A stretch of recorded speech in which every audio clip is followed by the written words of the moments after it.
बिस्मिल्लाहिर्रहमानिर्रहीम। अस्सलाम वालेकुम नाज़रीन। आकाए दो जहां मोहम्मद मुस्तफ़ा सल्लल्लाहु अलैहि वसल्लम की आमद का जश्न मनाया जा रहा है। गली गली करिया करिया दुल्हन की तरह सजा दिया गया है और आकाए दो जहां की आमद का जश्न मनाया जा रहा है। शहर भर के जितनी भी सरकारी प्राइवेट इमारात हैं सबको इंतहाई खूबसूरती से सजाया गया है। और क्यों ना सजाया जाए, आका की आमद का जश्न मनाया जा रहा है। और इसके अलावा नन्हे मुन्ने बच्चे जिस तरह खूबसूरती से अपने घरों को सजा रहे हैं, चरागा कर रहे हैं। रात को जो मनाजिर मैंने देखे बिलाशुबा वो मनाजिर दीदनी थे। किस तरह से लोग आकाए दो जहां से मोहब्बत का इजहार कर रहे हैं, इसकी मिसाल कहीं नहीं मिलती है। मोहम्मद मुस्तफ़ा सल्लल्लाहु अलैहि वसल्लम जिन्हें तमाम दुनिया के लिए रहमत बना के भेजा गया, उनकी आमद का जश्न तो जितना भी मनाया जाए कम है। आज शहर भर में महाफिल दरूद व सलाम का इनेकाद किया जाएगा और इसके साथ साथ नातिया महाफिल सजाई जाएंगी। शहर भर में जुलूसों का एहतमाम किया जा रहा है और इस वक्त भी शहर के मुख्तलिफ इलाकों से जुलूस निकाले गए हैं जिसमें आकाए दो जहां मोहम्मद मुस्तफ़ा सल्लल्लाहु अलैहि वसल्लम की आमद का जश्न मनाया जा रहा है। और आशिकान रसूल सल्लल्लाहु अलैहि वसल्लम के लबों पर मुस्कुराहट नज़र आ रही है और मरहबा या रसूलल्लाह के नारे हर जगह पे बुलंद नज़र आ रहे हैं। तो आज हमारा स्पेशल प्रोग्राम भी इसी मुनासिबत से हमने डिज़ाइन किया है। लेकिन आज मैं आपको बताती चलूँ, दिन का आगाज़ जो है वो 21 तोपों की सलामी से किया गया। शहर में होने वाली महाफिल के मनाजिर भी आपको बताएंगे, दिखाएंगे। जुलूस जो शहर में मुख्तलिफ इलाकों से निकाले जा रहे हैं उसके मनाजिर भी आपके साथ शेयर करेंगे। साथ ही साथ गलियों बाज़ारों को किस तरह से सजाया गया है, ये प्रोग्राम में आगे चलकर हम वक्तन फ़वक्तन आपको सब कुछ दिखाते रहेंगे। हमारे मेहमान भी आज के दिन की मुनासिबत से हमें ज्वाइन करेंगे। आगाज़ करते हैं आज के प्रोग्राम का। सबसे पहले जान लेते हैं आज मौसम कैसा होगा।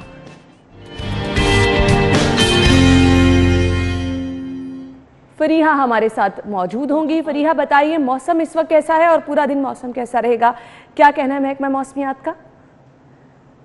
जी है ना, अगर हम बात करें शहर लाहौर के मौसम के हवाले से, तो जो लाहौर का मौसम है वो खासा खुशगवार हो गया है।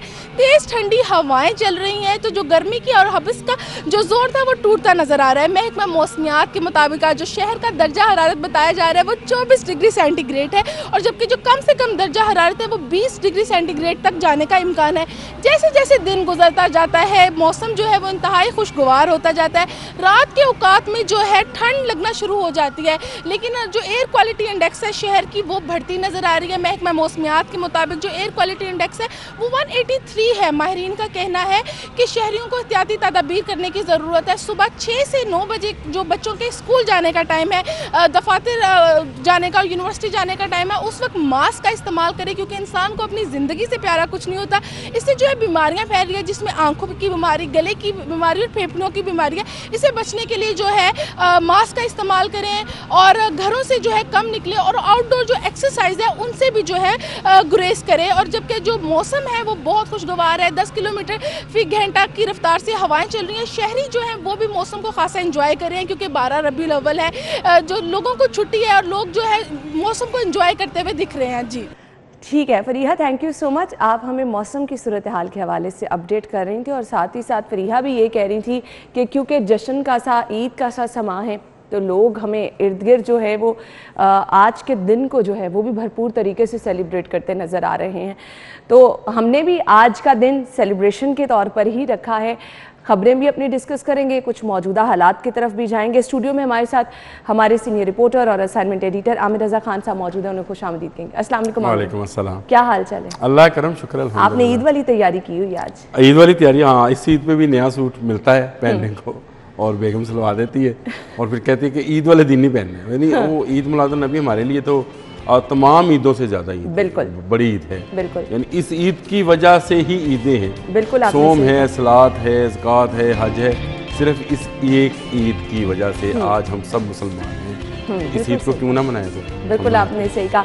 अच्छा जी, एक मकसद जो आज के दिन का है आमिर भाई, हमें वो भी याद रखना है क्योंकि हम देख रहे हैं हर तरफ जश्न तो लोग मना रहे हैं, गलियों बाज़ारों को बड़े खूबसूरत अंदाज में सजाया गया है और जिस तरह से लोग महाफिल का एहतमाम कर रहे हैं, जिस तरह से लोग एक दूसरे के घरों में, वो रिवायत है ना हमारी कि आपने केक भिजवाने हैं, मिठाइयाँ भिजवानी हैं, पकवान भिजवाते हैं हम लोग, ऐसे ही है। तो ये सब चीज़ें तो हो रही हैं लेकिन जो असल मकसद है हम कहीं ना कहीं उसको भूल जाते हैं इस जश्न में। और वो है नबी करीम सल्लल्लाहु अलैहि वसल्लम की तालीमात, उनकी सीरत अपने बच्चों के साथ शेयर करना, सबको बताना। बड़ा मुश्किल है इसको इस तरह से डिस्क्राइब करना जिस तरह से आप बयान कर रही हैं, और ये हमारे मौलाना हजरात इसी तरह से बयान करते हैं, और मुझे ना बड़ी अजब सी खैरत होती है। अब मैं अपने बच्चे को क्या नमाज नहीं सिखाता हूँ, क्या उसको कुरान पढ़ना नहीं सिखाता हूँ, क्या उसको नबी करीम सल्लल्लाहु अलैहि वसल्लम की सीरत के मुतल्लिक नहीं बताता हूँ। सारा साल मैं ये काम करता हूँ। एक दिन मैं उनकी वलादत के मिलाद मनाने के लिए या उनकी खुशी मनाने के लिए उसमें बच्चों को, अब मैंने सुबह फजर की नमाज़ पढ़ी और मेरे साथ वो बच्चे भी शामिल थे जो कभी फजर की नमाज़ पढ़ने नहीं आए मस्जिद। आज मस्जिद फुल थी, चिराग मदीना हमारी मस्जिद है मरज़ार के अंदर। आज वो मस्जिद फुल थी और फजर के वक्त वहाँ पे 8 से 10 लोग होते हैं रोज़ाना। सही। आप समझ रही हैं कि इस खुशी को मनाने के लिए किस तरह से वो तैयार होकर आए। किस तरह से उन्होंने, किसी ने वेस्ट कोट्स पहनी हुई थी, किसी ने जो है उसी तरह से शेरवानी टाइप कुर्ते जो कढ़ाई वाले, बड़ा मज़ा आता था देख के। और एक से बढ़कर एक बच्चा नात पढ़ने का शौकीन था। अब मुझे बताएं, अगर या साल में एक दिन इस तरह का मना लिया जाए, इसमें क्या किसी का जाता है, किसी का क्या हर्ज है। नबी करीम सल्लल्लाहु अलैहि वसल्लम की मोहब्बत में इस एक दिन को, इन 365 दिन जिसमें हम उनके एहसानमंद हैं कि वो इस दुनिया में तशरीफ़ लाए, अल्लाह ताला ने उनको रहमतुल आलमीन बनाकर भेजा। वो हम उनकी तालीमात, उनकी सीरत अपने बच्चों में कूट कूट कर भरें और एक दिन के लिए उनको मोहब्बत नबी अकरम सल्लल्लाहु अलैहि वसल्लम सिखाएं। उनको बताएं कि हम जब दुरूद पाक पढ़ते हैं, जब हम सलाम पढ़ते हैं, तो हमारे अदब के तकाज़े क्या हैं। हम नमाज पढ़ते हैं, हम रोज़ा रखते हैं, ज़कात देते हैं, हज अदा करते हैं। ये तमाम इबादात अपनी जगह बहुत मुकद्दम और बहुत अहम हैं। आज भी सुबह जब फजर की नमाज के बाद तिलावत कलाम पाक से महफिल का आगाज़ हुआ, उसका तर्जुमा बयान हुआ, नबी करीम सल्लल्लाहु अलैहि वसल्लम की सीरत बयान हुई, तो मैंने आपसे कहा मस्जिद फुल थी।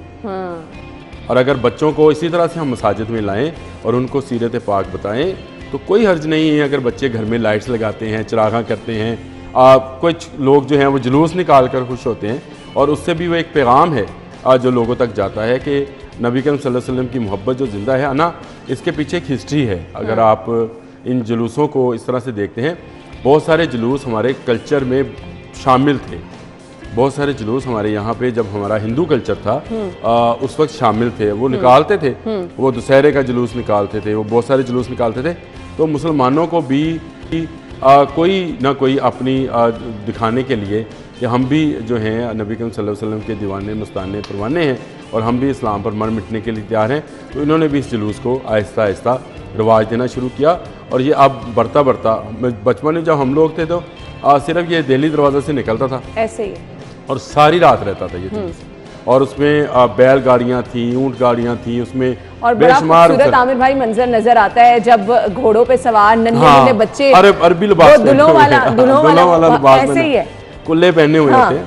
मुझे बताएं इसमें क्या किसी का क्या जाता है।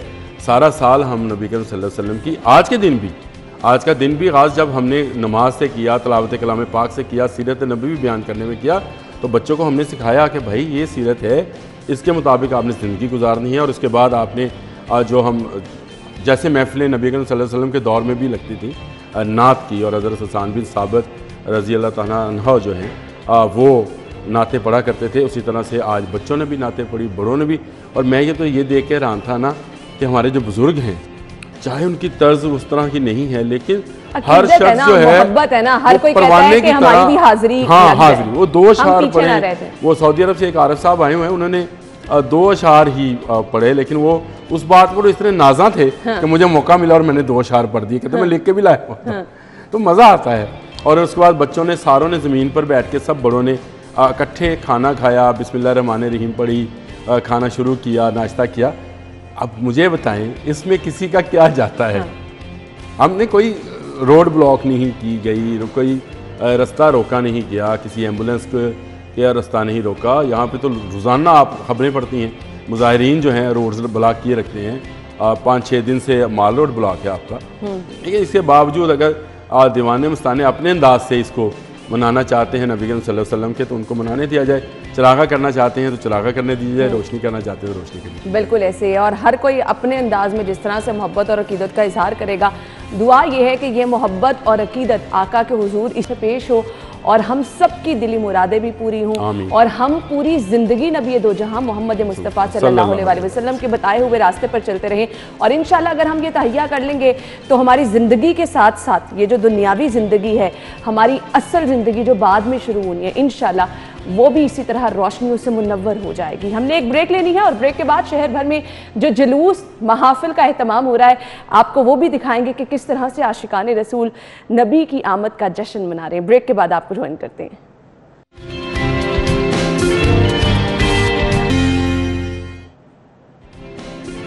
ब्रेक के बाद प्रोग्राम में आपको एक बार फिर से खुश आमदीद कहेंगे और हमने आपको जैसे कि बताया कि शहर भर में महाफिल दरूद सलाम का इनेकाद किया जा रहा है और इसके साथ साथ जुलूस निकाले गए हैं। करिया करिया गली गली जो है वो हमें बहुत ही खूबसूरत मनाजिर नज़र आ रहे हैं। आमिर भाई, बचपन का वो वक्त याद है जब गलियां सजाई जाती थी और सामान खरीद के?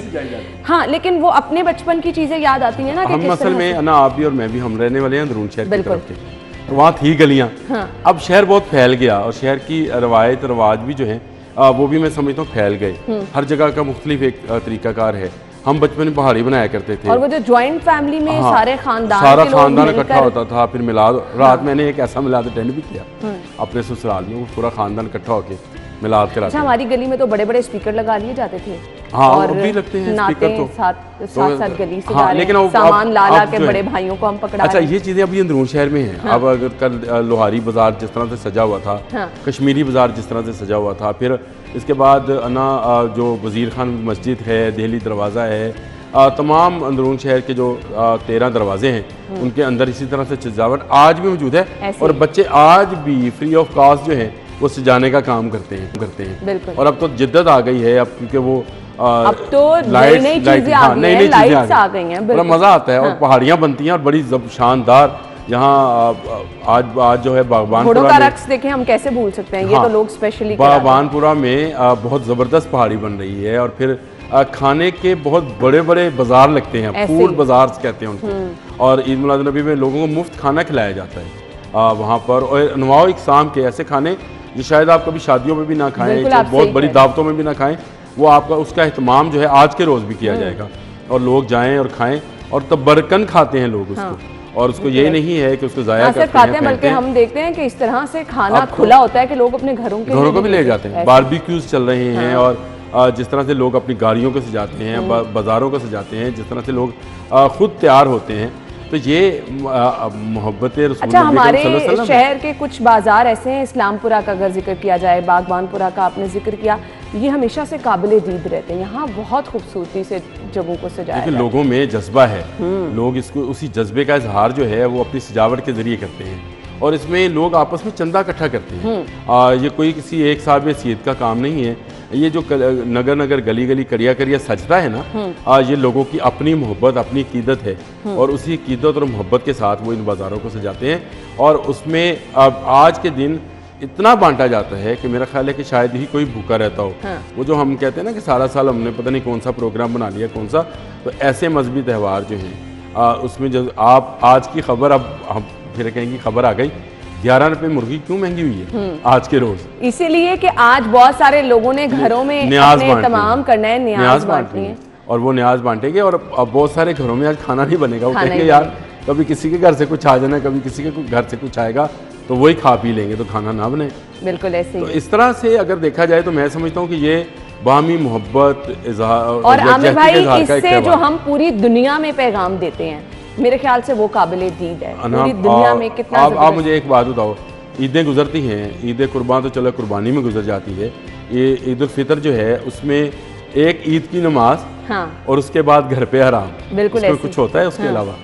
आप इसमें देखो, इसमें फेस्टिविटी कितनी है कि घरों में आपके एक दिन पहले से शुरू हो जाता है और एक दिन पहले से आप लोग खाना पका रहे हैं, कोई न्याज बांट रहा है, कोई मिलाद करा रहा है। और स्पेशली लोग शाम के टाइम घरों से निकल जाते हैं, ये बाहर ये जो रौनकें हैं, ये सजावटें हैं, जो बिल्डिंग सजी हुई हैं। तो फिर देखें कि जी ये ईदों से भी कितना बड़ा दिन है, मैंने तो आपसे पहले कहा था कि इस ईद की वजह से सारी। अच्छा आमिर भाई, हमें उस्मान ने ज्वाइन किया है, जो कि कदीमी जुलूस रेलवे स्टेशन से निकाला जाता है और वहां पर हम देखते हैं कि मुख्तलिफ किस्म के जो है वो महाफिल तो का एहतमाम किया जाता है, लेकिन प्रोग्राम्स होते हैं जिसमें लोग शिरकत भी करते हैं। यहाँ पे एरोबिक्स होती है, कराटे होते हैं, जिम्नास्टिक होती है और ये बड़ा जबरदस्त है, लोग बड़ी दूर दूर से इसको देखने के लिए। हाँ, अब हम चलते हैं जी उस्मान की तरफ। तो उस्मान बताइएगा जी, जुलूस किसकी क़यादत में निकाला जा रहा है और क्या तैयारियां जुलूस के हवाले से की गई हैं? जो आशिकाने रसूल इस जुलूस का हिस्सा बन रहे हैं, किन ख्यालात का इजहार कर रहे हैं, इस ईद को किस तरह से सेलिब्रेट कर रहे हैं? जी बिल्कुल, ईद मिलादुन्नबी आज मजहबी जोशो जज्बे से मनाने का सिलसिला जारी है और इसी हवाले से रेलवे स्टेशन पर 30 साल से ये कदीमी जुलूस जो है वो निकाला जाता है और आज भी ईद मिलादुन्नबी के सिलसिले में ये जुलूस जो है वो निकाला जा रहा है, जो कि 12 बजे यहाँ से शुरू होगा और अपने मुकर्रर रास्तों से होता हुआ दाता दरबार जाकर इख्तिताम पजीर होगा। यहाँ पर जो स्पोर्ट्स फेस्टिवल है, ईद मिलादुन्नबी स्पोर्ट्स फेस्टिवल, उसका इनेकाद भी किया गया है, जिसके सिलसिले में यहाँ पर एरोबिक्स, जिम्नास्टिक, इस समेत जो जूडो हैं उनका भी अमली मुजाहरा जो है वो पेश किया जा रहा है, जिसमें बड़ी तादाद में जो आशिकाने रसूल है वो भी शिरकत कर रहे हैं और दुरूद सलाम पढ़ते हुए यहाँ पर जो जूडो कराटे हैं, अल्लाह का विर्द करते हुए जूडो कराटों का मुजाहरा जो है वो किया जा रहा है। इस समेत यहाँ पर जो स्काउट्स हैं वो भी अपनी जो रवायती तकरीबात हैं उनमें शिरकत किए हुए हैं और स्काउट्स जो हैं यहाँ पर अपना अमली मुजाहरा जो है वो भी पेश कर रहे हैं। इस समेत यहाँ पर जो घोड़ों का रक्स है वो भी करवाया जा रहा है। PTI रहनुमा गुलाम मोहिउद्दीन और इन समेत जो PTI के दीगर जो मेंबरान हैं, रहनुमा हैं, वो लोग जो है वो इस जुलूस में शरीक हैं और ये जुलूस जो है वो 12 बजे शुरू होगा, रेलवे स्टेशन से शुरू होगा और मुकर्रर रास्तों से होता हुआ दाता दरबार पहुंचकर इख्तिताम पजीर होगा, जिसमें बड़ी तादाद में जो आशिकाने रसूल हैं वो भी शिरकत कर रहे हैं। इस जुलूस में ना सिर्फ ये जो स्पोर्ट्स फेस्टिवल है इसका इनेकाद किया जा रहा है, बल्कि इस समेत जो दुरूद सलाम है, नातिया कलाम है, उसको पेश करने का भी सिलसिला जो है वो जारी है। ठीक है, तो उस्मान, जब जुलूस शुरू होगा तो हम अपने नाज़रीन को ज़रूर हमारी न्यूज़ बुलेटिन्स में मनाजिर भी बराह रास्त दिखाएंगे। बहुत बहुत शुक्रिया उस्मान आपका। आमिर भाई, आपने देखा कि जिस तरह से उस्मान बता रहा है कि जी जुलूस में पूरे रास्ते दरूद सलाम। तो नाज़रीन जो अभी हैं, बच्चे जो अभी के बच्चे हैं उनको बताया जाए, हम तो इसमें शामिल रहे हैं। अच्छा। इसमें गतका पार्टियाँ होती थी ना, और वो गतका पार्टी जो है वो अब हाल नज़र आती है। किसी किसी जगह पे अगर कोई कल्चरल इवेंट हो रहा है, यहाँ पर भी आएगी एक गतका पार्टी। और ये सिखों में भी होती है और मुसलमानों में भी होती थी और ये अपने फ़न का मुजाहरा करते थे तलवार के साथ। अच्छा। और मुख्तलिफ हथियारों के साथ। और ये जब हम शालमी में रहा करते थे तो शाम के वक्त बाज़ारों से ये गतका पार्टी गुजरा करती थी कि अगले दिन उन्होंने जुलूस में शामिल होना होता था। तो एक तरह का वो एडवर्टाइजमेंट था कि हमारी गतका पार्टी आएगी और उसमें बड़े मज़े से वो एक बंदा रोकता था, दूसरा लगाता था, फिर उसकी इनकी एक तरतीब है उस गतके की। और फिर वो जो डांग के साथ और जो जिसको हम कह लें कि बांस की छड़ी के साथ जो करतब हैं और जो दुश्मन को ज़ेर करने के मुजाहरे हैं वो किए जाते थे। तो ये इसी की एक कड़ी है जिसमें जूडो कराटे उसने अभी उस्मान ने बताया। ये उसी इसमें गतका पार्टी भी शामिल होगी।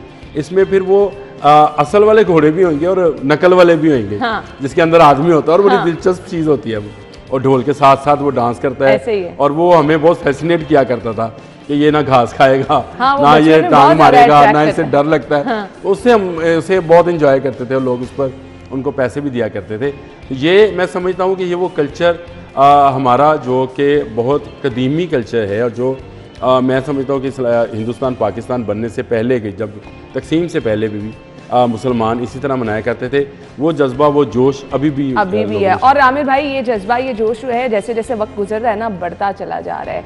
हम जितना मर्जी कहें कि जिद्दत की तरफ जा रहे हैं, ये मोहब्बत का जज्बा जो है ना, ये हम देख रहे हैं कि हर साल और नए तरीके से उभर के आता है। मैं समझता हूँ कि बहुत सारे जो उलमा इकराम जो हैं वो कभी बहुत मुखालफत किया करते थे, आज वो भी नात की महफिलें सजाया करते हैं। बिल्कुल ऐसे। आज वो भी नबी करीम सल्लल्लाहु अलैहि वसल्लम की सीरत ईद मिलादुन्नबी के मौके पर बयान कर रहे होते हैं। तो इसका मतलब ये है कि जो हम लोगों की आपस में हम मांगी है उसको उसकी मजबूती होती है। बिल्कुल। और उससे हम लोग जो हैं एक उम्मत की तरह बन रहे हैं।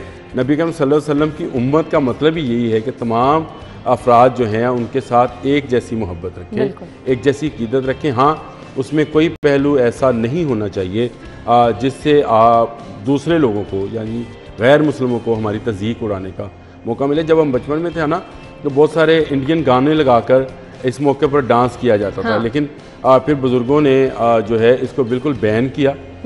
उलमा कराम ने इसके लिए बाकायदा तबलीग की, ताकीद की। तो आज आप देखते हैं कि आज नात की महफिल लगती है, गानों की महफिल नहीं होती है। कभी डांस पार्टियाँ हुआ करती थी इसके लिए, वो क्योंकि हिंदू का कल्चर था, उसी कल्चर को लेकर लोग चल रहे थे। लेकिन जैसे जैसे आपने कहा कि ये बढ़ता चला जा रहा है ज़ौक़ और शौक़, वैसे वैसे लोगों में जो अकीदत और तज़ीम की भी आती चली जा रही है, अकीदत और तज़ीम की जो चीज़ें हैं वो भी शामिल होती चली जा रही हैं। और ये अब महाफ़िल जो हैं ये हमारे लिए बहुत ज़रूरी है। साल में एक दिन ऐसा मनाना जिसमें नबी करीम सल्लल्लाहु अलैहि वसल्लम का मिलाद मनाया जाए और हमारे बच्चों को बताया जाए कि वो कौन सी शख्सियत थी जो कि आई और उसने पूरी दुनिया में जहाँ कुफर के अंधेरे थे उसमें रोशन कर दिया। वो किसी शायर ने बड़ा खूबसूरत कहा था, उसने यूसुफ दमे ईसा यदे बैज़ादारी आचा के खुबा दारत तू तन्हा दारी। नबी करीम सल्लल्लाहु अलैहि वसल्लम में वो तमाम अंबिया कराम जो इससे पहले आए थे उनके जो मोजज़े थे, जैसे हज़रत यूसुफ अलैहिस्सलाम का जो है हुस्न बहुत था, और हज़रत मूसा के पास यदे बैज़ादारी थी पे वो हाथ डालते थे बगल में और निकालते थे तो वो चमक रहा होता था। और इस तरह हज़रत ईसा जो थे वो मुर्दा ज़िंदा किया करते थे। ये तमाम खूबियाँ जो हैं एक ज़ात के अंदर सिमट गई, और ये वो ज़ात थी जो जिसका मिलाद जो है आज 12 रबीउल अव्वल को पूरे ज़ौक़ व शौक़ के साथ, और जिस तरह का पाकिस्तान में मनाया जाता है, आपने सही कहा था शुरू में, दुनिया में इसकी मिसाल नहीं मिलती है जी। तो ये मिसाल आज हम आपको दिखाते रहेंगे और यहाँ पर भी हम एक छोटी सी महफिल का एहतमाम करने की कोशिश करेंगे। अभी हमने एक ब्रेक लेनी है, ब्रेक के बाद जब वापस आएंगे तो जी आज के दिन की मुनासबत से तो बात करेंगे, लेकिन जो हमारी मौजूदा सूरत हाल है इसको तो हम बिल्कुल नहीं भुला सकते। अभी मैं देख रही थी जी टिकर्स चल रहे थे, कोविड की सिचुएशन भी बताई जा रही थी, डेंगू की भी, तो थोड़ा सा इसको डिस्कस करते हैं, ब्रेक के बाद आपको ज्वाइन करते हैं।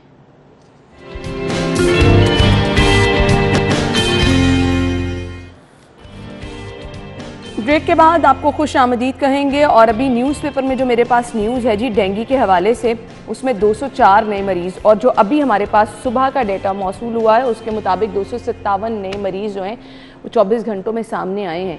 तो डेंगू के वार हम देख रहे हैं बढ़ते चले जा रहे हैं। इस पर हुकूमती जो रद्द-ए-अमल है, इंतज़ामिया की जो कार्रवाइयाँ हैं वो एज सच उस तरह से तेज़ नज़र नहीं आ रही। आमिर भाई, अब डॉक्टर जावेद अकरम ने भी ये प्रेडिक्शन की थी कि अमवात रिपोर्ट होना शुरू हो जाएंगी, जो कि हो भी रही हैं।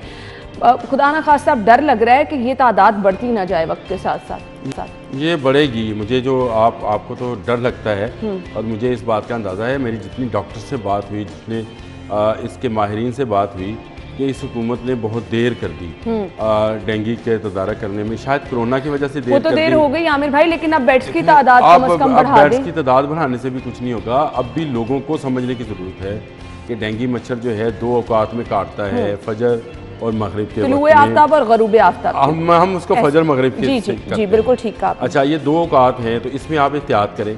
अगर आप मसाजिद में जा रहे हैं तो आप कोई मोस्पेल वगैरह या कोई इस तरह की कोई मेडिसिन जो कि मच्छर को दूर रखे वो करें। मसाजिद में भी इसका इंतज़ाम किया जाए, और स्पेशली तमाम लोग अपने घरों में पानी वाली जगह जो है उनको देख के रखें जहाँ पानी जमा होता है।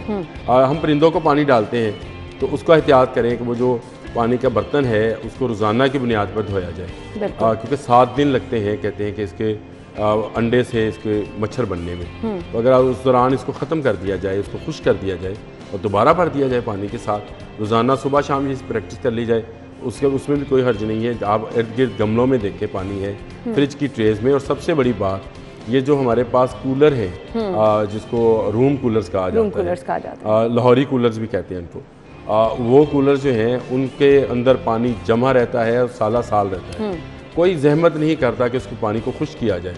जैसे सीज़न आउट हो, आप सीज़न आउट है तो अब आप देखें घरों में जो कूलर लगे हैं उनमें पानी मौजूद रहेगा। मैं शुरू दिन से कहता हूँ एवल तो इसका लगाना ही एक तरह की फजूल है कि 1-1.5 माह के लिए ये इस्तेमाल ज़ेर इस्तेमाल होता है।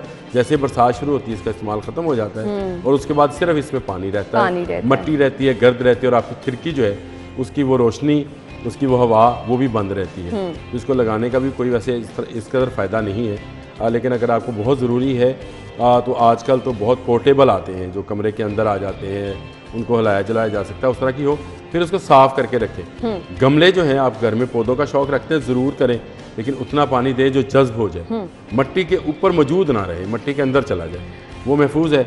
तो इस तरह की एहतियात है। ये एहतियाती तदाबीर हम टाइम टू टाइम शेयर भी करते रहते हैं। अब इसके लिए ज़रूरत इस अमर की है कि आमिर भाई, जिस तरह हमने देखा कि माजी में पंफलेट तकसीम किए जाते थे, घरों में ब्रोशर गिरे होते थे, जैसे ही आप घर से बाहर निकले थोड़ा सा एक्टिव होने की ज़रूरत है। एक ऐसे टोटका बता दूँ, फिर है ना कहना कि आप जुबैदा बन गई। अपने गमलों के अंदर पुदीना लगा दें। आप पुदीना बाजार से लाएं, उसकी पत्तियाँ उतार लें, जो उसकी डंडी है उसको आधा काटें, एक पत्ता ऊपर रहने दें और उसको दबा दें। जिस गमले के इर्द गिर्द ये पुदीना होगा, उसकी खुशबू से ये मच्छर नहीं आएगा। चलें, ये तो करके फिर घर में भी रखा जा सकता है आमिर भाई। वो पुदीना इस्तेमाल करें, उगाएगा। नहीं, अगर आप घर में किचन में जहाँ कहीं आपको लगता है कि मच्छर आ जाए, आप अपने कमरे में वैसे पुदीने की की तो खुशबू, हाँ, और खुशबू भी वैसे इतनी दो पौधे हैं, एक न्याज़ है पौधा, वो भी पुदीना की एक किस्म है। वो पौधा ज़रा बड़ा हो जाता है और उसमें जब फूल आते हैं तो बहुत खुशबू होती है उसको अगर हाथ में मसलें, उसको मसल के हाथ पे इस तरह से मेरे घर लगा हुआ पाए तो आप उसको लगा लें तो मच्छर आपके नज़दीक नहीं आते। इसी तरह पुदीना भी हमने लगाया हुआ गमलों के अंदर, वो आप लगा लें तब भी ये मच्छर मक्खी इससे आपका छुटकारा रहता है। बिल्कुल। तो जालियाँ लगाएं दरवाज़ों में, खिड़कियों में, ताकि अंदर दाखिल ना हो सके। टोटका तो वैसे वाकई आपने जुबैदा पा वाला दिया, लेकिन ये कारगर भी होगा, हम लोग इसको ट्राई करके देखेंगे। मैंने किया तो मैंने बताया। अच्छा, अब मुझे सिर्फ ये बता दें, हमने एक्सपो फील्ड हॉस्पिटल जो बनाया गया, उधर सुना कि जी डेंगू मरीजों के लिए अब बेड्स लगाए जाएंगे। हालात क्या हैं वो हमने देख भी लिए हैं, दिखा भी दिए हैं। वहाँ डॉक्टर्स नहीं आप भर्ती कर सके, वहाँ इंतजाम नहीं आप मुकम्मल कर सके। किस बात का राग अलापा जाता है कि जी आप मरीजों के लिए तमाम सहूलियात दे रहे हैं? मरीज़ों के लिए सहूलियात क्या देनी है? देखिए, मुझे जब आपके पास हॉस्पिटल्स ही ठीक होंगे, वहाँ के वार्ड्स पूरे प्रॉपर प्रिपेयर्ड होंगे किसी भी बीमारी के लिए, तो आपको ये फील्ड हॉस्पिटल बनाने की ज़रूरत पेश नहीं है। उस फील्ड हॉस्पिटल के जो हमने हालात दिखाए हैं आमिर भाई, कोई बीमार वहाँ जाने की जसारत भी नहीं करेगा। और यही कोरोना में हुआ था, जो कोरोना आया था तो जो लोग बेचारे फंस गए थे एक्सपो सेंटर में जाके, वो बददुआएं देते हुए निकले हैं वहाँ से। बिल्कुल, अभी भी यही होगा। ये इसका हल नहीं है। हल ये है कि आप अपने हॉस्पिटल्स की कैपेसिटी को बढ़ाएं, बिल्कुल उसकी कैपेसिटी बिल्डिंग करें। आपने 3 सालों में कोई एक नया हॉस्पिटल इस शहर के अंदर नहीं बनाया। हॉस्पिटल तो बड़ी दूर की बात है, आपने डिस्पेंसरी नहीं बनाई। तो मुझे बताएं कि आप फिर कैसे आप लोगों को अच्छी सहूलियात दे सकते हैं। ये फील्ड हॉस्पिटल बनाकर भी आपने म्यू हॉस्पिटल से डॉक्टर्स, पैरामेडिक्स और जो नर्सिस हैं उनको लिया और उनको शिफ्ट कर दिया फील्ड हॉस्पिटल में। म्यू हॉस्पिटल वाले क्या करेंगे? वो क्या आपको पता है कि आपके जितने टीचिंग हॉस्पिटल है ना, वो बेचारे MS तो मुंह देख रहे हैं कि ना हमें फंड दिया गया, कहा गया कोरोना के वार्ड्स के अंदर ही डेंगू का वार्ड्स घुसा दे, फिर कोई फैसिलिटी नहीं है, ऊपर से हमसे मांगा जा रहा है स्टाफ फील्ड हॉस्पिटल्स के लिए। तो हम अपने हॉस्पिटल में क्या करेंगे? कहाँ से शिफ्ट लेके आएंगे? तो हुकूमत को तो ये करना चाहिए था, एक तो पहले से सोचना चाहिए था। फिर अभी भी अगर हो गया है, चले डेंगू आ गया है, तो आप नया स्टाफ भर्ती करें। बेशुमार डॉक्टर, नर्सिस, पैरामेडिक्स जो हैं वो बेरोज़गार होंगे। एक तो आपकी वो जो रोज़गार वाली आपने दावा किया था, जिसको अभी तक आपने पूरा नहीं किया है, उसको आप उस पर अब अमल दरामद हो जाता। कुछ लोग जो हैं रोज़गार पे लग जाते, उनको दें मुस्तकिल नौकरियां, रखें उनको अपने पास। अच्छा जी, क्योंकि हम अस्पतालों का जिक्र कर रहे हैं तो यहाँ पर गौहर एजाज साहब की खिदमात को हम कभी भी फरामोश नहीं कर सकते हैं, क्योंकि वो अस्पतालों में, ख़ास तौर पर जिन्ना अस्पताल में गरीब मरीजों की देखभाल के लिए कुछ ना कुछ करते ही रहते हैं। तो आमिर भाई, गौहर एजाज फाउंडेशन के 100 करोड़ के मंसूबों पर काम का सिलसिला जारी है। मैं कहती हूँ कि इस तरह के दुखी वक्त में ऐसे मुखय्यर हजरात किसी मसीहा से वाकई कम नहीं होते। सही कह रही हैं। इनके साथ कल जो है 100 करोड़ के हवाले से इन्होंने एक तकरीब पे एहतमाम किया। 5 करोड़ रुपया भी जो है वो डोनेशन मिली। और मैं इन चीज़ों का जिक्र बार बार इसलिए करती हूँ कि बहुत सारे लोगों के लिए मोटिवेशन होती है। बिल्कुल ऐसे ही है। और ये जब तक इस तरह के लोग मौजूद हैं, मैं समझता हूँ कि लोगों को तिब्बी सहूलियात मिलेगी, लेकिन ये भी बहुत महदूद है। अगर हम देखें, पहले फ्रेंड ऑफ PIC के नाम से गौहर एजाज साहब ने PIC की हालत बेहतर की, 100 बिस्तर का नया वहाँ पे इमरजेंसी बनाया। अब जिन्ना हॉस्पिटल में एक बर्न सेंटर चला रहे हैं शेख एजाज फाउंडेशन के तहत, और फिर अभी बर्न सेंटर जो है, और अभी जो है वो इस तरह के काम मज़ीद करें। लेकिन असल काम तो ये है कि गवर्नमेंट जो है वो बनाए। गवर्नमेंट जो है ये सरकारी हॉस्पिटल के दावे तो गवर्नमेंट ने किए थे, बिल्कुल किए थे। और ये अभी ज़रूरत है कसूर में, उकारा में, शेखपुरा में, जो लाहौर के इर्द गिर्द के इलाके हैं, जहाँ से वो कहते हैं जी, जिसका एक मजाक बनाया हुआ है कि जी बहुत बीमार हैं, बंदे नूं लाहौर ले जाओ। लाहौर क्यों ले जाओ? उनके इलाके में उनको सहूलत मिलनी चाहिए तिब्बी सहूलत। और यही वजह है कि लाहौर के हॉस्पिटल्स में बर्डन नहीं खत्म होने पे वो आता। वादा ही क्या जो इफ़ा हो जाए, ये वादा इफ़ा करने वाली हुकूमत नहीं है। इसने एक हॉस्पिटल नहीं बनाया, इन्होंने जो 1000 बिस्तरों का हॉस्पिटल ये अरफा क्रीम टावर के साथ बनाना था, जहाँ से सब्जी मंडी उठवाई गई थी शहबाज शरीफ के दौर में हॉस्पिटल बनाने के लिए, वहाँ पे जो बजट रखा है उससे शायद उस हॉस्पिटल की तख्ती ही बनेगी सिर्फ। बिल्कुल आपने सही जिसको कहा। आप इफ्तिताह कर आमिर सकते भाई, हैं। नए हॉस्पिटल ना बनाएं, जो हॉस्पिटल हैं वहाँ पर अगर सहूलियात प्रोवाइड कर दी जाए, मशीनरी प्रोवाइड कर दी जाए, डॉक्टर्स भर्ती कर दी जाए, तो क्यों ना बनाए जाए नए हॉस्पिटल्स। आप नए हॉस्पिटल्स नहीं बनाएंगे, नया स्टाफ नहीं आएगा, लोगों को नई फैसिलिटीज़ नहीं मिलेंगी, आपके इलाके बहुत ज़्यादा। आप मुझे बताएं, जौहर टाउन की तरफ चले जाएं और आगे रायविंड रोड की तरफ कौन सा सरकारी हॉस्पिटल है? कोई भी नहीं। फिर आप कहते हैं जी सारी ट्रैफिक जो है वो आपकी जेल रोड और माल रोड पर क्यों ना आए, क्यों शाहरुम जो है वो क्यों ना आए, चौक ना आए। आप जब फैसिलिटीज़ को लेके नहीं जा रहे बाहर की तरफ, तो लोग वापस शहर की तरफ भागेंगे ना, कहाँ लेके जाएं? बिल्कुल आपने सही कहा। लेकिन जी जो अस्पताल हैं वहाँ पर भी सहूलियात ज़रूर मिलनी चाहिए। हम टाइम टू टाइम अस्पतालों के हालात भी दिखाते रहते हैं। जर्नल में क्या हालात थे कुछ दिन पहले जाहिद साहब ने खबर दी, उसके अलावा मेयो हॉस्पिटल में सर्विसेज में क्या हालात है। जितना बर्डन ज़्यादा होता है उतने हालात बिगड़ते चले इसका हाल जाते तो हैं। यही है ना, नए हॉस्पिटल बने। बिल्कुल आपने और इस सही। गवर्नमेंट ने एक नहीं बनाया, पिछली गवर्नमेंट के मैं आपको 9 हॉस्पिटल गिनवा सकता। लेकिन वो पिछली गवर्नमेंट के बनाए हुए हॉस्पिटल से भी जो वो सियासी चपलिश रखते हुए उनको फंड नहीं दिए जाते, बिल्कुल ऐसे ही है। बिल्कुल उनको ऐसे रखा। आप तो एमएस पॉइंट नहीं कर सके। अब बिल्कुल। हम क्या कहें आपसे डॉक्टर साहबा, और क्या कहें बुज़दार साहब आपसे, और जहाँ सरबराही नहीं होगा वहाँ पर काम किस तरह से चलेंगे ये तो बेहतर तरीके से सभी लोग जानते हैं। इसके नाम पे आते हैं हेल्थ के नाम पे। बिल्कुल। हेल्थ और एजुकेशन। एजुकेशन आपने बेहतर कर दी। 1100 में से 1100 मैंने अपनी जिंदगी में पहली दफा और इतने सारे स्टूडेंट्स के 600 बच्चों को लेते ये नई देखा। मिसाल कायम की। और आप लाहौर बोर्ड के बाहर से गुजरे तो आपको भी शायद कुछ नंबर दे दे वो 425 बाद नहीं हुआ है लहजा साढ़े। सही कहा आपने। अच्छा जी, नंबर बांटे जा रहे हैं आमिर भाई के मुताबिक। हम ब्रेक की तरफ जाते हैं, ब्रेक लेंगे तो वापस आएंगे। आप कहीं मत जाइएगा, हमारे साथ ही रहिएगा।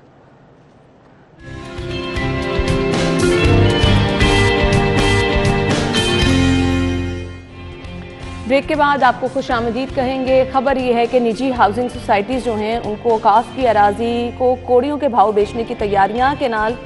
कनाल के प्लॉट की कीमत 1 करोड़ के बजाय सिर्फ 25 लाख मुकर्रर की गई है।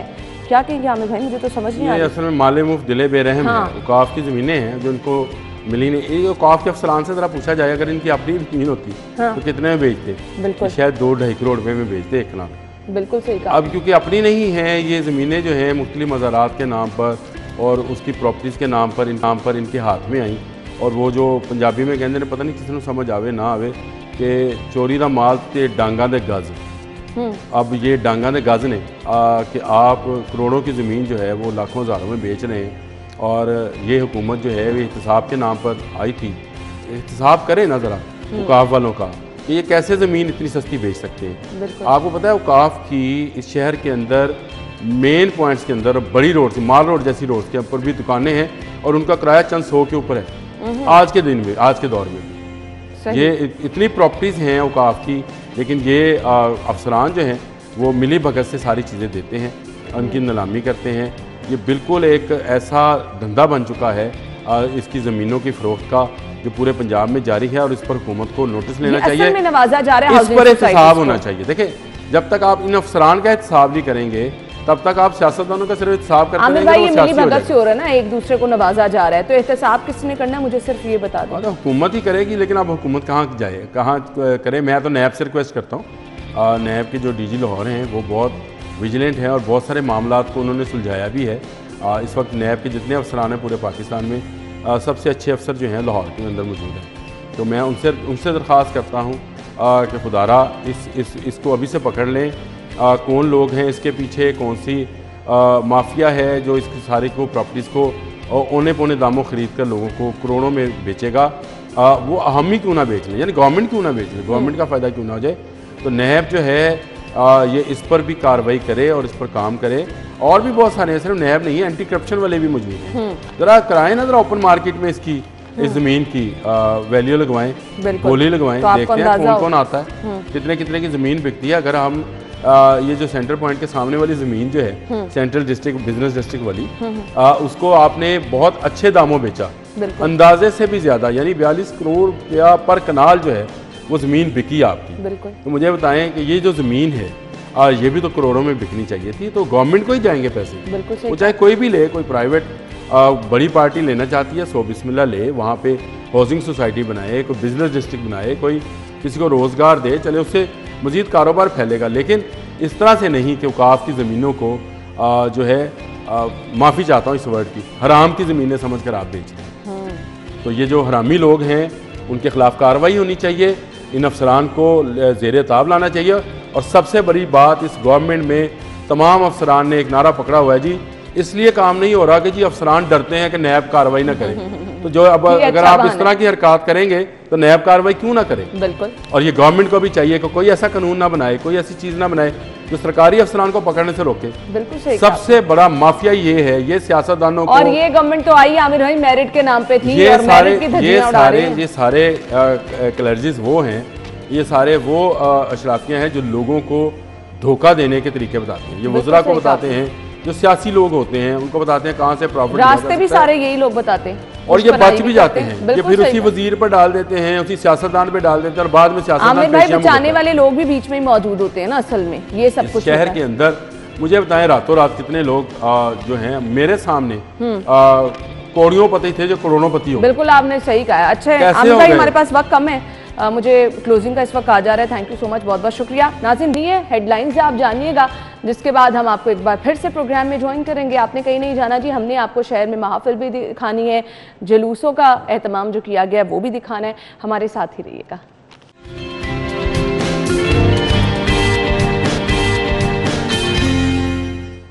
स्टूडियो में आपको एक बार फिर से खुशामदीद कहेंगे। जैसा कि मैंने के प्रोग्राम के आगाज़ में ही जिक्र किया था कि जहाँ पर तमाम आशिकान रसूल जो हैं आक़ाए दो जहाँ मोहम्मद मुस्तफ़ा सल्लल्लाहु अलैहि वसल्लम की आमद का जश्न मना रहे हैं, तो एक छोटी सी काविश, एक छोटी सी कोशिश हम भी करेंगे कि नबी करीम सल्लल्लाहु अलैहि वसल्लम की हयात तैयबा, उनकी सीरत नबी सल्लल्लाहु अलैहि वसल्लम और वो पैगामात, वो चीज़ें जो आज के दिन जिक्र करना बहुत ज़्यादा ज़रूरी है, क्योंकि जश्न तो मनाया जा रहा है लेकिन असल रूह जो है आज के दिन की उसको समझना बहुत ज़्यादा ज़रूरी है। तो आप सल्लल्लाहु अलैहि वसल्लम की तालीमात क्या थी वो आपके साथ ज़रूर शेयर करेंगे, और कोशिश ये करेंगे कि आप सभी लोग जो हैं अपनी ज़िंदगी को उससे मुनव्वर करें, ताकि मैंने जैसा कि जिक्र किया कि दुनियावी ज़िंदगी के साथ साथ हमारी जो असल ज़िंदगी है हमें उसका सामान बनाना है। अपने मेहमानों का तारुफ़ कराना चाहूँगी जी। हमारे साथ हमारे मेहमान जिन्होंने हमें ज्वाइन किया है, डॉक्टर अल्लामा राग़िब नईमी साहब मौजूद हैं, और उनके साथ ही हमारे दूसरे मेहमान जिनका तारुफ मैं आपके साथ कराना चाहूँगी, साहबजादा काशिफ महमूद साहब ने हमें ज्वाइन किया। अपने मेहमानों को खुश आमदीद कहेंगे। अस्सलाम वालेकुम। वालेकुम अस्सलाम। सबसे पहले तो आप लोगों को बहुत बहुत ईद मिलादुन्नबी मुबारक। अल्लामा साहब आपसे आगाज़ कर लेते हैं, क्या कहना चाहेंगे आज के दिन की मुनासिबत से? बिस्मिल्लाहिर्रहमानिर्रहीम। आज का दिन ईदों की ईद का दिन है। बिलाशक आज का दिन वो दिन जिस दिन में पैदा होने वाली शख्सियत की वजह से अल्लाह वाहदहू ला शरीक ने इस रूए ज़मीन पर बहार निछावर कर दी। आज का दिन वो मुतबर्रक दिन है जब अल्लाह वाहदहू ला शरीक ने अपनी नेमत का इनाम तमाम कर दिया और अपनी सबसे महबूब तरीन शे अपनी मखलूक को अदा की, यानी नबी करीम सल्लल्लाहु अलैहि वसल्लम की ज़ात गिरामी। नबी करीम सल्लल्लाहु अलैहि वसल्लम की पैदाइश का दिन, पैदाइश का वक्त और पैदाइश पर होने वाले दुनिया के अनोखे मामलात का बयान हकीकत में मिलादुन नबी सल्लल्लाहु अलैहि वसल्लम कहलाता है। ये मिलादुन नबी अरब में मौलूदुन नबी सल्लल्लाहु अलैहि वसल्लम के नाम से गर्दाना जाता है, तस्वुर किया जाता है। बरे-सग़ीर में इसे मिलाद कहा जाता है। आज के दिन में मुसलमान दो तरीके से अपने जज्बात का इजहार करते हैं।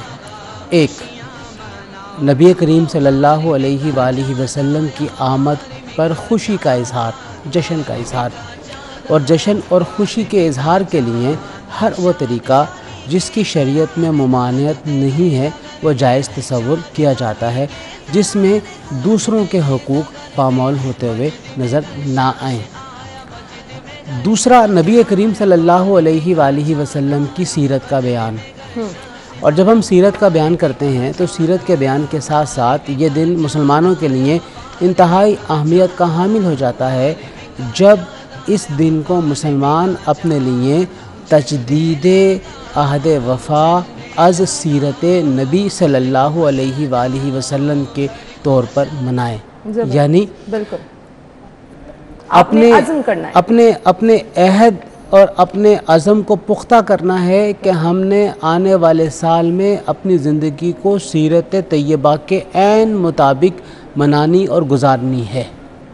ये जश्न का समा है, ये वक्ती तौर पे आपकी खुशी का इजहार करता है, लेकिन जो हकीकी तालीमात हैं वो हुजूर पुन्नूर शाफ़े यौमुन नुशूर मोहम्मद मुस्तफ़ा सल्लल्लाहु अलैहि वालैहि वसल्लम के महासिन व कमलात व औसाफ जो रहती दुनिया के लिए बाइस नमूना है कि मुसलमान न सिर्फ़ बल्कि गैर मुस्लिम भी अपने अपने मुआशरों को दुरुस्त करना चाहते हैं, तो ये हयात तय्यबा उनके लिए बेहतरीन नमूने की हैसियत रखती है। जैसा कि अल्लाह वाहदहु ला शरीक ने कलाम मजीद में इरशाद फरमाया, लक़द कान लकुम फ़ी रसूलिल्लाहि उस्वतुन हसना, कि तुम्हारे लिए नबी करीम सल्लल्लाहु अलैहि वालैहि वसल्लम की ज़िंदगी बेहतरीन नमूना है।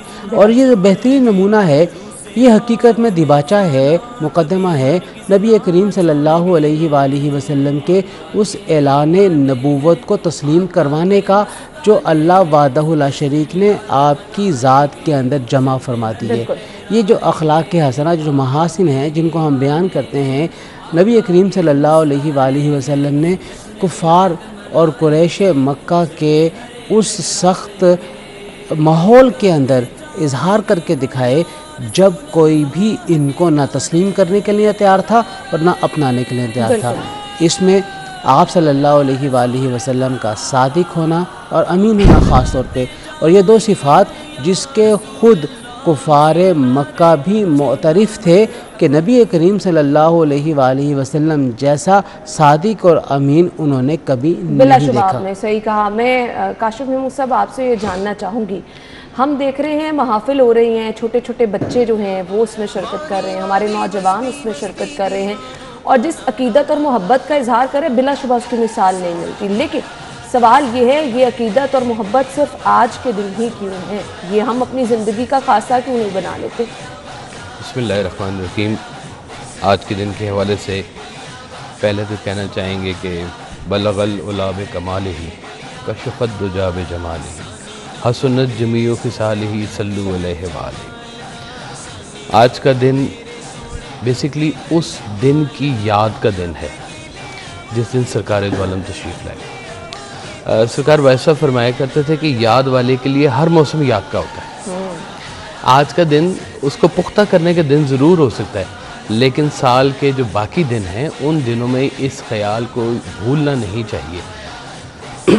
ज़िंदगी जितनी सरकार दो आलम सल्लल्लाहु अलैहि वसल्लम के करीब चलती चली जाएगी उतना ही आप जन्नत के करीब होते चलते चले जाएंगे, और जितना आप उस मोहब्बत से दूर होते चले जाएंगे आप उतना ही दूसरी तरफ चलना शुरू करें।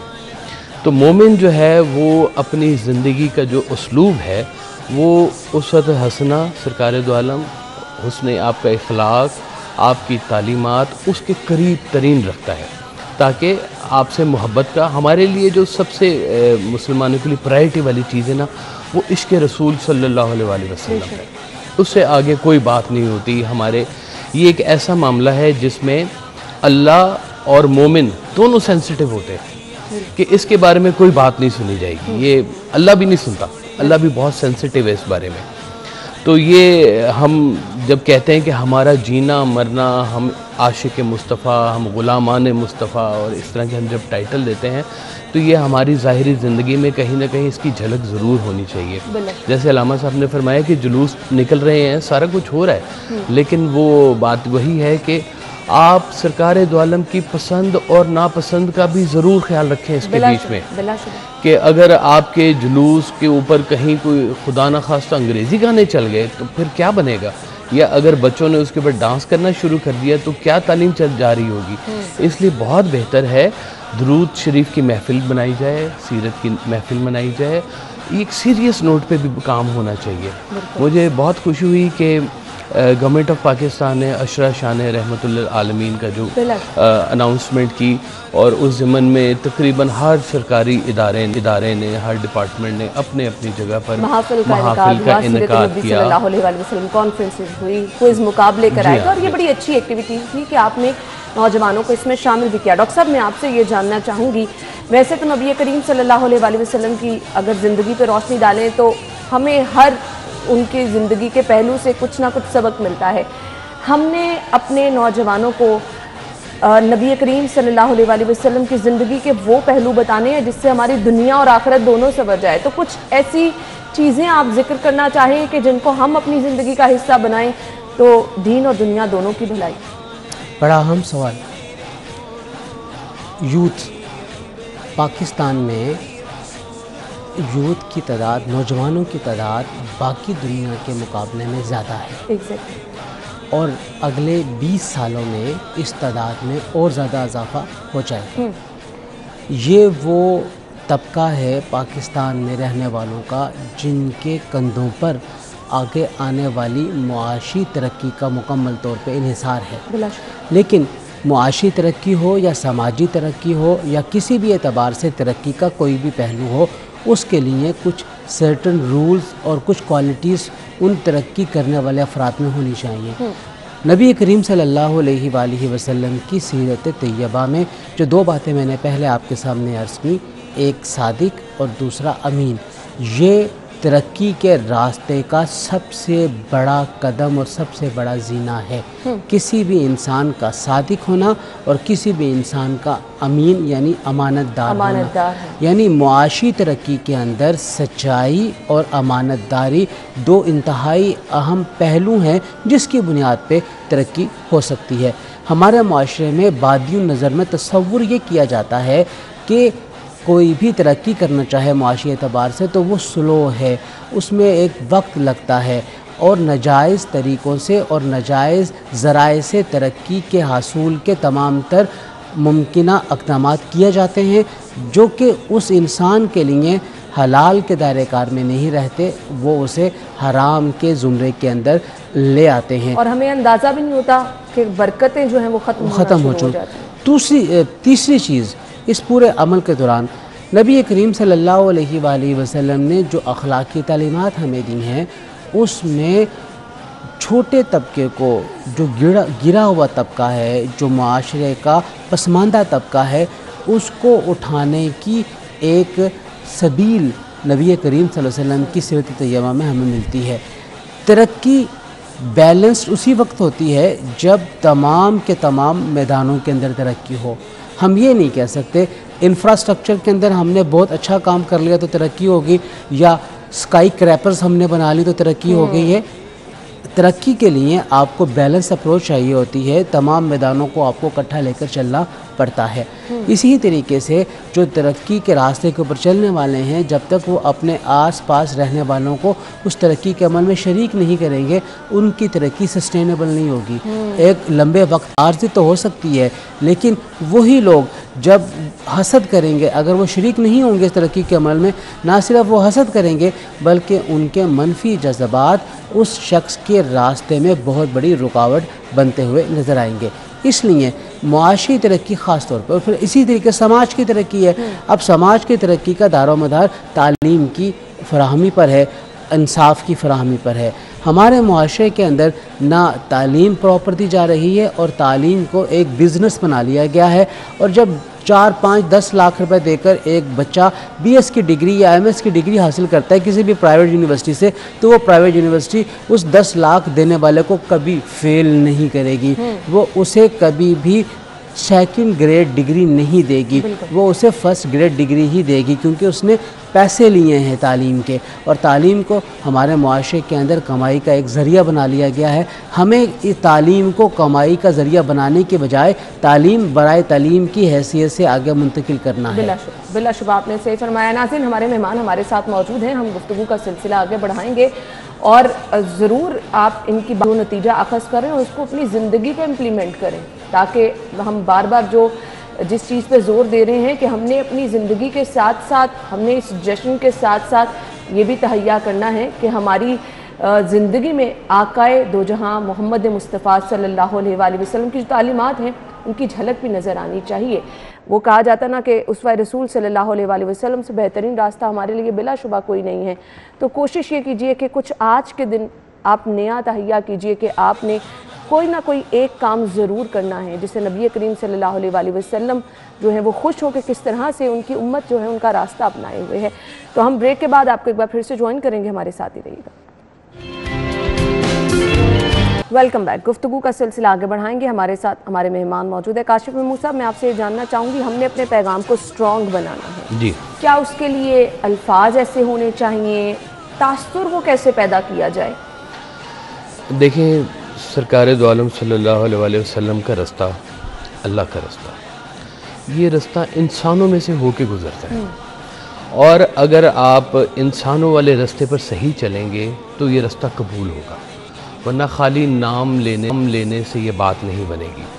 मैं एक आपको हदीस मुबारक सुनाता हूँ। मैं उसको ना गोल्डन हदीस समझता हूँ, एक ऐसी हदीस के जिससे ना एक पूरा मैसेज और एक यूनिक फार्मूला मिलता है। एक सहाबी रसूल सल्लल्लाहु अलैहि वसल्लम के पास तशरीफ़ लाए और कहा कि जी या रसूलल्लाह, मैं ऐसा क्या करूँ कि मुझे अल्लाह पसंद कर ले, और मैं ऐसा क्या करूँ कि दुनिया मेरी इज़्ज़त करे। आप देखें कि आज के माशरे में ये दो बातें बड़ी मानी जाती हैं कि दुनिया से भी इज़्ज़त हो और हमारा अल्लाह का रास्ता भी ठीक तरह से चलता रहे। कुछ ऐसा कर लें कि अल्लाह हमें कबूल कर ले। सरकार दो आलम ने खूबसूरत उसका जो जवाब इनायत फरमाया ना, आपने फरमाया कि तुम लोगों को तकलीफ़ देना बंद कर दो, अल्लाह तुमसे राज़ी हो जाए।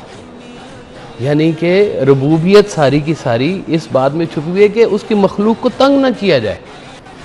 और दूसरा जो हिस्सा था, हमने बार बार ये चीज़ें सुनी भी हैं, पढ़ी भी हैं कि हुकूकुल इबाद पे तो कोई कॉम्प्रोमाइज़ नहीं। वो एक शेर याद आगे बाद में आपको सुनाऊंगा। और दूसरा जो इसका हिस्सा है कि दुनिया आपकी इज्जत करे, तो उसके बारे में सरकार ने फरमाया कि आप दुनिया के माल की हिरस बंद कर दो, नज़र मत रखो उनके माल के ऊपर, उनके माल से हिरस ना करो, उनकी शोहरत से हिरस ना करो, उनकी चीज़ों से हिरस ना करो। तुम ये काम बंद कर दोगे, दुनिया तुम्हारी इज्जत करना शुरू कर देगी। अब ये दो बातें दोनों की दोनों इंसान के आज के माहौल के साथ जुड़ी हुई हैं कि हम अगर अपनी ज़िंदगी में सरकार दो आलम, यही तो एक जो देखिए दिन जो मनाया जाता है ना, ये इस दिन से चलें, ये तो कर लें कि आज के दिन के हवाले से कोई अपनी ज़िंदगी में ऐसी चीज़ शामिल कर लें जो सरकार दो आलम को पसंद है। असल मकसद भी हमारी गुफ्तगू का यही है कि हम कोई ऐसी चीज़ अपनी ज़िंदगी का हिस्सा बना लें जो सरकार दो आलम को पसंद आए। डॉक्टर साहब, मैं आपसे एक चीज़ जानना चाहूँगी। कहा जाता है दरूद पाक जहाँ कहीं पे भी पढ़ा जाए, नबी करीम सल्लल्लाहु अलैहि वसल्लम जो है वो ख़ुद सुनते हैं। तो हमारी बिलाशुबा औकात नहीं है कि हम कोई तोहफ़ा नबी करीम सल्लल्लाहु अलैहि वसल्लम की ज़ात अक़दस में पेश कर सकें, लेकिन मुझे दरूद सलाम की आज महाफिल तो हर जगह सजाई जा रही हैं, तो हर जगह ये महाफिल जो है नबी करीम सल्लल्लाहु अलैहि वसल्लम तक ये सलाम पहुँचेगा? जी बिल्कुल पहुँचेगा। अल्लाह वादहु ला शरीक की तरफ से बाकायदा फ़रिश्तों का तकर्रुर है जो कि इन दुरूद सलाम को लेके नबी करीम सल्लल्लाहु अलैहि वसल्लम की खिदमत में हाजिर होते हैं। तो आज का बेहतरीन तोहफ़ा ये हो सकता है। बल्कि आज का क्या, मैं एक हदीस आपके सामने अर्ज़ करता हूँ। नबी करीम सल्लल्लाहु अलैहि वसल्लम से एक सहाबी ने अर्ज़ किया, ए अल्लाह के रसूल, मैं आप पर अपने दिन का 1/3 हिस्सा दरूद सलाम पढ़ना चाहता हूँ, तो आप क्या कहते हैं? आप कहते हैं बहुत अच्छा है। फिर वो अर्ज़ करता है कि मैं अपने दिन का 2/3 हिस्सा आप पे दरूद सलाम पढ़ना चाहता हूँ। आपने कहा उससे भी अच्छा है।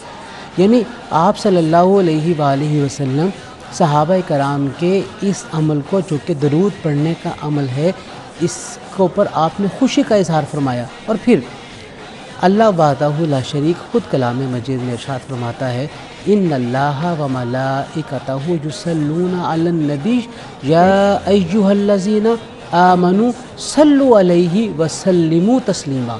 यानी सलाम भी है और दरूद, दोनों चीज़ें नबी करीम सल्लल्लाहु अलैहि वसल्लम की ज़ात गिरामी पर पेश की जाए। और अल्लाह फरमा रहा है, मैं भी नबी पर सलात भेजता हूँ।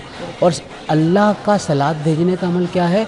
नबी करीम सल्लल्लाहु अलैहि वसल्लम पर रहमत का नुज़ुल होना, आपके मकाम व मर्तबे में इजाफ़ा होना, और मलाइका को जिस काम का हुक्म दे दिया जाए मलाइका उसी काम पे मुसलसल मवाजबत इख्तियार करते हैं।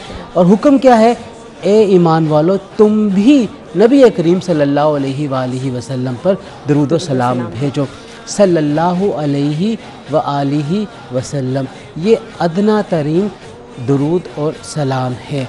और इसमें हम क्या अर्ज़ कर रहे हैं, हम अर्ज़ कर रहे हैं सल्लल्लाहु, ए अल्लाह आप दरूद भेजिए, आप सलात भेजिए, आप नबी करीम सल्लल्लाहु अलैहि वसल्लम का जो मकाम व मर्तबा है उसके मुताबिक उन्हें मकाम अता कीजिए। गोया हम भी इस इज्ज़ का इजहार कर रहे हैं, हमें नहीं मालूम कि अल्लाह के यहाँ आपका क्या मकाम व मर्तबा और तौसीफ़ और किन अल्फाज के साथ आपकी हमने तारीफ़ करनी है, अल्लाह ही जानता है। और अल्लाह के आगे गुजारिश कर रहे हैं कि अल्लाह आप ही अपने प्यारे हबीब सल्लल्लाहु अलैहि वसल्लम के हुजूर हमारा ये आजिज़ाना तोहफ़ा पेश फरमा दीजिए जो उनके हस्बे हाल है। बिल्कुल सही कहा आपने। आशिकाने रसूल का हम बार बार जिक्र कर रहे हैं, कैसे पता चलेगा कि ये नबी करीम सल्लल्लाहु अलैहि वसल्लम से वाकई इश्क करते हैं?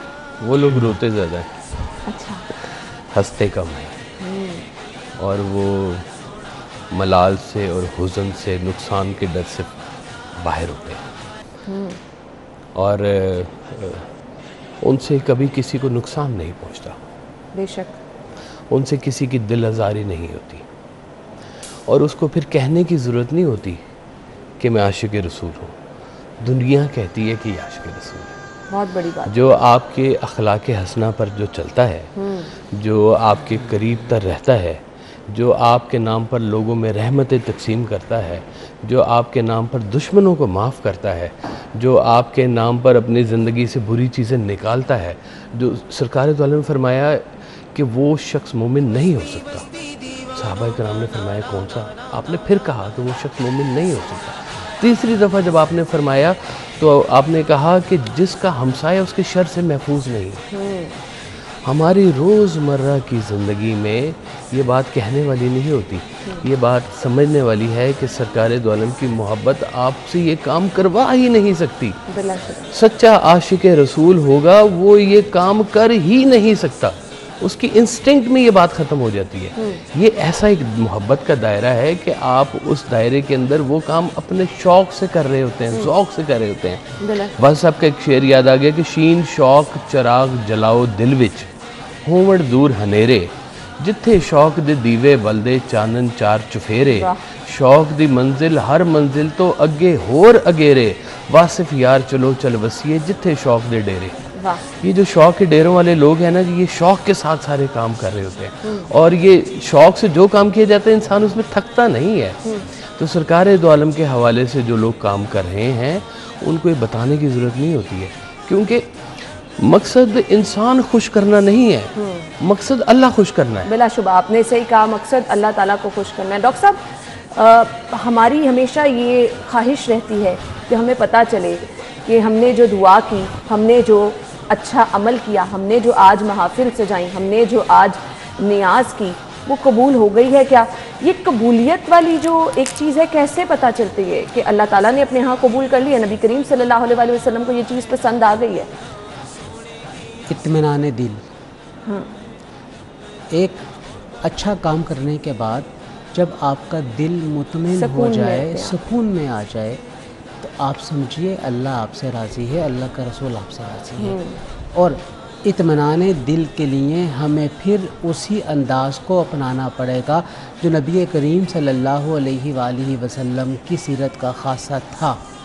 आप बेकसों की मदद किया करते थे, आप ज़ईफ़ों के काम आते थे, आप बीमारों की तीमारदारी किया करते थे, आप गिरे पड़ों को सीधा खड़ा कर दिया करते थे।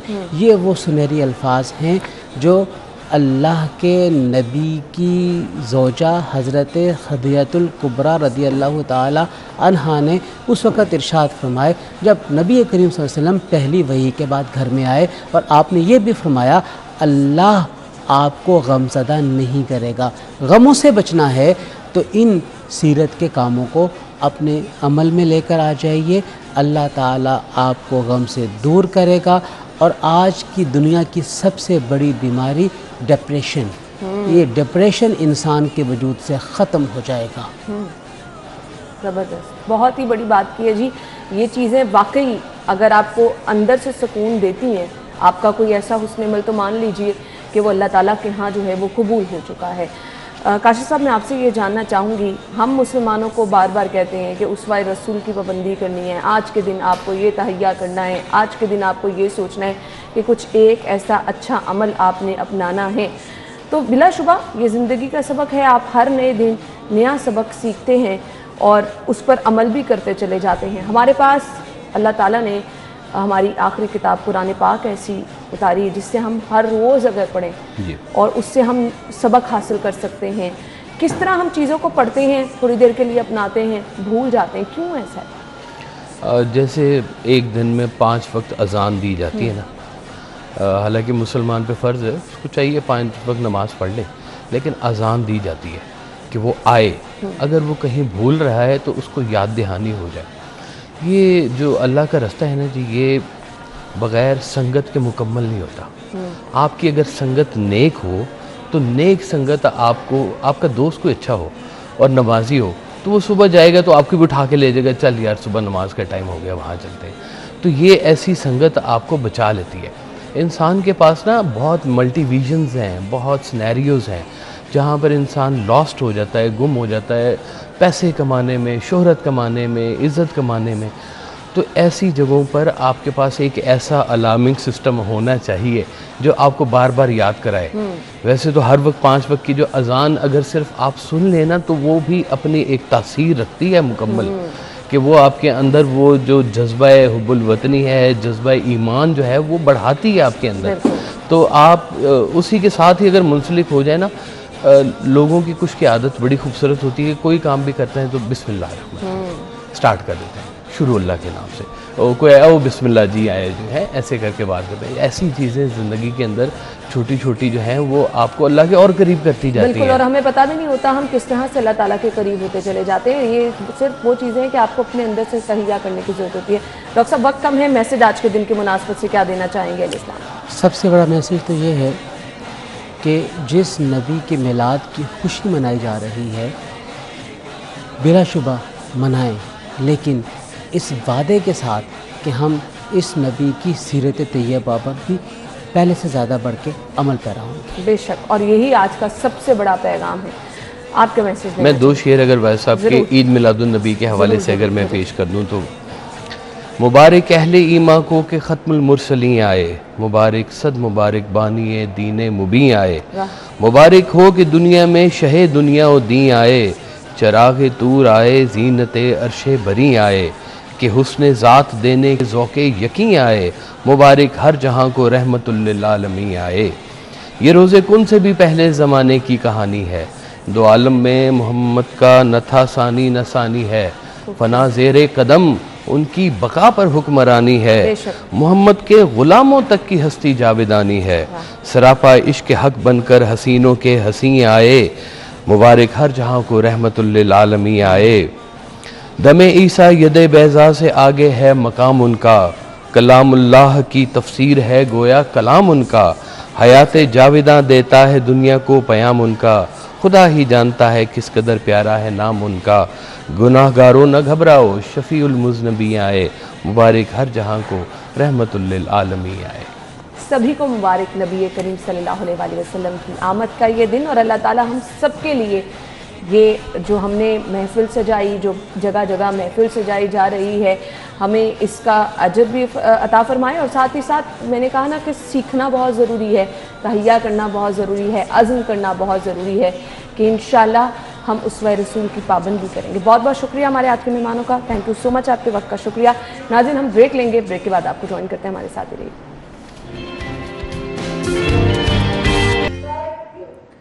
वेलकम बैक नाज़रीन। आकाए दो जहां मोहम्मद मुस्तफ़ा सल्लल्लाहु अलैहि वसल्लम की आमद का जश्न मनाया जा रहा है। गली गली करिया करिया महाफिलों का अहतमाम किया जा रहा है। तो एक छोटी सी महफिल जो है हमने भी यहाँ से जाने की कोशिश की, जिसमें हमने सबसे पहले आकाए दो जहां की सीरत पर रोशनी डाली, उनकी तालीमात आप तक पहुँचाने की कोशिश की। अब आका की बढ़ाई बयान करना बिलाशुबा हमारी औकात ही नहीं है, लेकिन नात वो खूबसूरत अंदाज़ और वो खूबसूरत ज़रिया है जिससे आकाए दो जहां सल्लल्लाहु अलैहि वसल्लम की शान को खूबसूरत अंदाज में आप बयान कर सकते हैं। और ये सादत हासिल करने के लिए हमारे मेहमान स्टूडियो में हमें ज्वाइन कर चुके हैं। तारुफ में आपके साथ कराना चाहूँगी नात ख़वां असदुल्ला साहब भी, और इसके साथ साथ हमजा मदनी साहब ने हमें ज्वाइन किया है, जो कि नात रसूल मकबूल सल्लल्लाहु अलैहि वसल्लम की सादत हासिल करेंगे। अपने मेहमानों को खुशामदीद कहेंगे। अस्सलाम वालेकुम जी। वालेकुम सलाम। क्या हाल चले आप? बहुत बहुत शुक्रिया। और आज ईद मिलादुन नबी का जश्न मनाया जा रहा है और इस जश्न में नात की सादत आप लोग हासिल करने के लिए हमारे साथ मौजूद हैं। कौन सा नातिया कलाम पेश कर रहे हैं? एक बहुत ही मशहूर कलाम है, या मोहम्मद नूर मुजस्सिम। शान बयान कर सकते हैं, बड़ाई बयान कर सकते हैं। कैसा लगता है नात का कलाम पेश करते हुए? बेसिकली नात जो है ये इसके मानी तारीफ़ की। तो जो नात है वो सबसे पहले अगर इसको हम कहें कि अल्लाह ताला ने पढ़ी है तो ये गलत नहीं होगा, क्योंकि अल्लाह ताला ने खुद अपने नबी की तारीफ़ की है। कुरान पाक में कभी वल्लैल जुल्फ़ों का जिक्र है, कभी वद्दुहा के चेहरे का जिक्र है, तो अल्लाह ताला खुद ही अपने महबूब की तारीफ़ कर रहा है। तो एक नात पढ़ना मैं समझता हूँ कि ये अल्लाह की सुन्नत है, जो बहुत बड़ी आपके ऊपर अल्लाह ताला का कर्म है। मुझे बताइएगा कब से आपने? मैं बचपन से जो है शुरू किया। बिल्कुल बचपन से जो है, जब से होश संभाला है तब से सरकार की नात पढ़ रहा हूँ। और मुझे बताइएगा वो नात पढ़ने का जो अमल होता है कैसे महसूस करते हैं अपने आप को, क्योंकि ये बहुत बड़ा एक अमल है कि आप नबी करीम सल्लल्लाहु अलैहि वसल्लम की शान बयान कर रहे हैं, उनकी ज़ात के वो पहलू बयान कर रहे हैं जो कि इंतहाई रोशन है। बहुत बड़ी जिम्मेदारी होती है। तो क्या एक नात जब आप स्टार्ट करते हैं उसकी प्रॉपर प्रैक्टिस करते हैं, कितना वक्त लगता है? इस पर काफ़ी टाइम लगे थे, ऑलमोस्ट 3 से 4 मंथ्स भी लगे थे, क्योंकि अगर आपने एक प्रॉपर तरीके से अगर आपने नात को पेश करना है, क्योंकि ये ऐसा एक काम है जिसको आप कभी भी बिल्कुल परफेक्ट नहीं कर सकते हैं, क्योंकि अल्लाह के सिवा कोई भी काम मुकम्मल तरीके से नहीं कर सकता। बिल्कुल आपने सही कहा। और इसके लिए तो जी जितना अदब एहतराम, जितनी तैयारी आप करें उतनी कम होती है। हमारे पास वक्त कम है। अपने मेहमानों का मैं शुक्रिया अदा करना चाहूँगी। बहुत बहुत शुक्रिया आप लोगों के कीमती वक्त के लिए। जाते जाते कौन सी नात आप हमें सुनाना चाहेंगे? एक सरकार की आमद के हवाले से एक नया कलाम है और मैं फर्स्ट टाइम आपके चैनल से पेश